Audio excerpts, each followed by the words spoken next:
Good morning students. Now I start our today's class in subject of geography, and today we have start our new chapter which is water resource. It is very important chapter.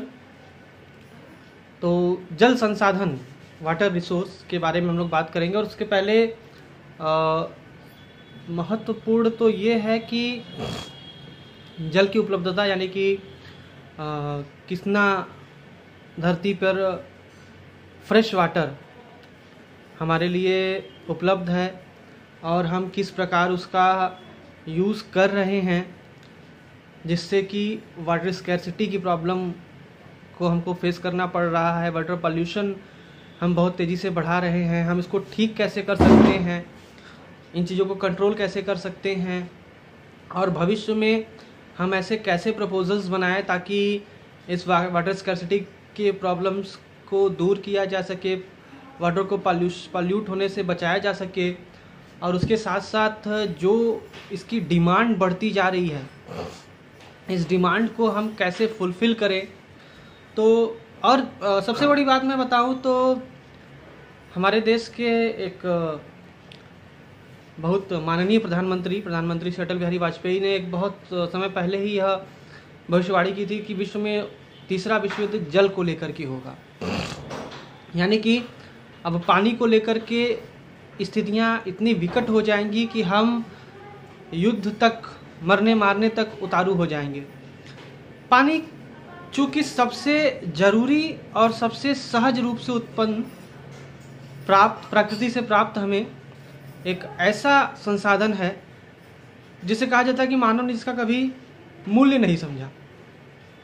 वास्तविकता देखी जाए तो आज हम आप पानी पे भले ही बड़े बड़े भाषण देते हों, लेकिन पानी की प्रदूषणता, पानी की उपलब्धता, पानी का जो सोर्स है जो सिमटता जा रहा है, ये सारी चीज़ें बता रही हैं कि हमने पानी के साथ या जल के साथ उसके संसाधनिक रूप का बहुत ज़्यादा मिसयूज़ किया है। कैसे? सबसे पहले जल को प्रदूषित करना। मनुष्य ने जैसे जैसे विकास किया, अपनी सुख सुविधाओं को बढ़ाया, अपने ऐश्वर्य को बढ़ाया, तो उसको तमाम प्रकार के तकनीकों की आवश्यकता हुई। बहुत सारे ऐसे तकनीक हैं जो बहुत ज़्यादा प्रदूषण उत्पन्न करते हैं, और वो प्रदूषित चीज़ें सीधे हम अपने फ्रेश वाटर एरियाज़ में डिस्चार्ज कर देते थे। एक फैक्ट देखिए आपके बुक में ही एनसीईआरटी के कि विश्व में करीब 71% एरिया है जो वाटर कवर्ड है, 71% एरिया, और उसके बाद भी सिर्फ 3% एरिया है जो फ्रेश वाटर हमको उपलब्ध कराता है, पीने योग्य पानी उपलब्ध कराता है। और उस पीने योग्य पानी को भी मनुष्य ने अपने विकास के क्रम में, या ये कहिए कि विनाश के क्रम में, उसको हद दर्जे से प्रदूषित कर दिया है। एक बहुत, चूँकि ये रिसाइकेबल है, सर्वसुलभ है, आसानी से मिल जाता है, तो हमें मूल्य नहीं है इसका। आज की स्थितियां आप देख लीजिए, जिस हिसाब से ग्राउंड वाटर रिसोर्स बहुत तेज़ी से नीचे चलता जा रहा है। तकनीक भी इसके पीछे बहुत एक कारण बन गई। कैसे? आज एक समय था जब हम हमारे गांवों में, चाहे घरों में, गांव में तो एक सामुदायिक कुआं होता था, उससे हम अपनी पानी की आवश्यकताएं पूरी करते थे। और उसके बाद फिर घरों में हैंडपम्प, बहुत संपन्न घर तो हैंडपम्प होता था, और शहरों में तो सरकार के द्वारा पानी पहुंचाया जाता था। लेकिन जैसे जैसे हमारे पास आर्थिक संपन्नता आने लगी, अच्छा एक चीज़ और मैं बोलना चाहूँगा कि जब ये पीछे का व्यवस्था हमारे पास था, या सामुदायिक कुआं या हैंडपम्प, तो जब अपने हाथ से पानी निकालना होता था तो हमें जितना पानी की आवश्यकता होती थी हम उतना ही निकाल करके उसका यूज़ करते थे। लेकिन जैसे जैसे हमारे अंदर आर्थिक संपन्नता आने लगी, हर घर धरती के सीना को चाक करके 300 फीट छेद करके 1 हार्स पावर 2 हार्स पावर का मोटर लगा करके अनुपयोगी पानी को निकाल करके अपनी समृद्धि को दिखा रहा है। कैसे? शाम के समय कॉलोनियों में आप देखिए हाफ पैंट पहन करके, टी शर्ट पहन करके, समरसीबल से पानी निकाल करके और पाइप लगा करके बेवजह हजारों लीटर गैलन पानी को गिराया जाता है। अभी हम लोग इस चैप्टर में पढ़ेंगे कि कुछ जगहों पे स्थितियां ऐसी हैं जहां पे 10-10 किलोमीटर पानी जाना पड़ता है पानी लेने के लिए। और आप और हमारे घर के अगल बगल आप देखिए, तमाम गर्मी के दिनों में तमाम घर में आप देखेंगे शाम के समय ये जो नौ धनाढ्य लोग हैं जिन्हें 1% संसाधन का मूल्य नहीं है, मोल नहीं है कि संसाधन का प्रयोग कैसे किया जाना चाहिए, जिनके पास धन तो है लेकिन ज्ञान नहीं है, वो पानी जैसे बहुमूल्य संसाधन का दुरुपयोग इस प्रकार करते हैं कि मन खिन्न हो जाता है। ये सारी चीज़ें सिर्फ इसलिए आपको बताई जा रही हैं ताकि आप इन चीज़ों को आप न दोहराएं, और अगर आपके घर के अगल बगल ऐसा हो रहा है तो इसको रोके टोके मना करें। और अगर भारत के बारे में बात किया जाए इंडियन कंटेक्स्ट में कि वाटर रिसोर्स ऑफ इंडिया कैसा है, कितना है, तो आंकड़े हमारे पास हैं। तो पूरा जो लैंड एरिया है भारत का, और तो पूरे वर्ल्ड के कंपैरिजन में हमारे पास 2.45% लैंड कवर एरिया है।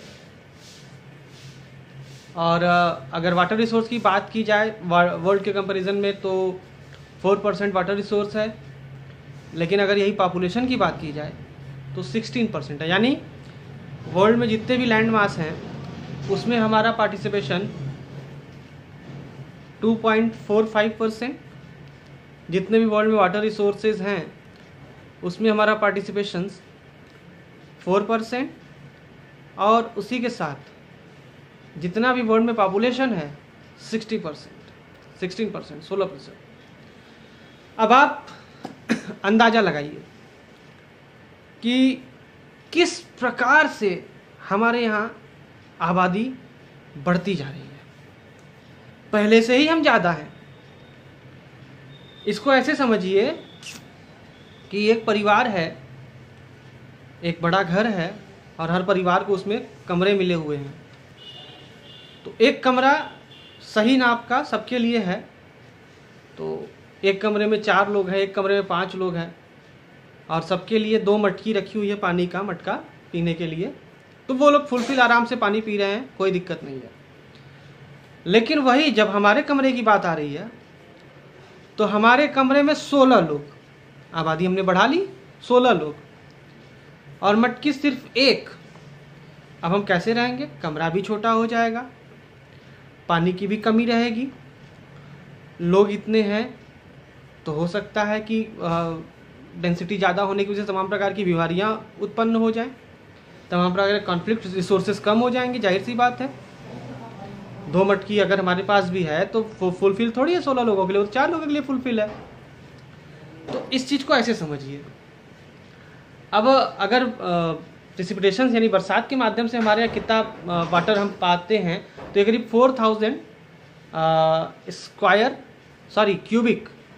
4000 क्यूबिक किमी में ये काउंट होता है।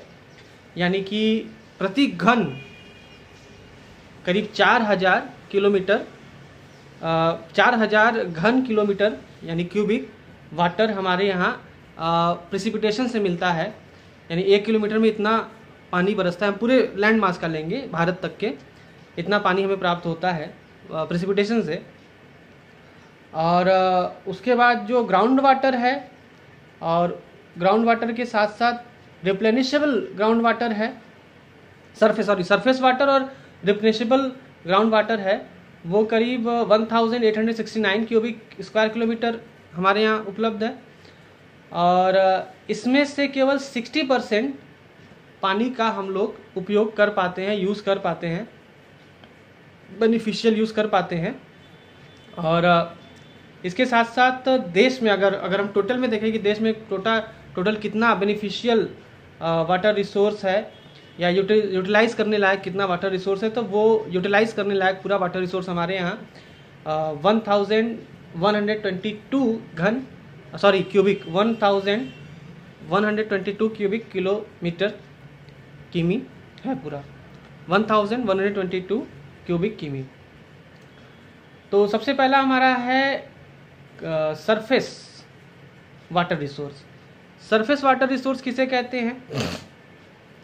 यानी जो धरती के ऊपर सतह पे पानी का संसाधन है उसे सरफेस वाटर रिसोर्स कहते हैं।